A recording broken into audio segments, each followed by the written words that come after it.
تو میرے نبی نے فرمایا پہلی بار کسی کو دھوکہ نہ دینا۔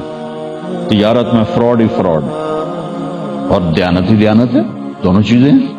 ذمہ داری میں فراڈ ہو ہی نہیں سکتا۔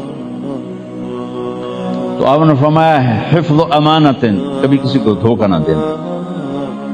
کہ نماز چھوڑنے پر آپ نے کہا اس نے کفر کیا جس نے نماز چھوڑی، لیکن دھوکہ دینے پر آپ نے کہا جس نے دھوکہ دیا میری امت سے نکل گیا، اس کو امت سے نکال دو۔ من غش فلیس منا، جس نے دھوکہ دیا میری امت سے نکل گیا۔ تو میرے نبی نے فرمایا پہلی بار کسی کو دھوکہ نہ دینا۔ تجارت میں فراڈ ہی فراڈ اور دیانت ہی دیانت ہے، دونوں چیزیں ہیں۔ ذمہ داری میں فراڈ ہو ہی نہیں سکتا۔ تو آپ نے فرمایا حفظ امانت، کبھی کسی کو دھوکہ نہ دینا۔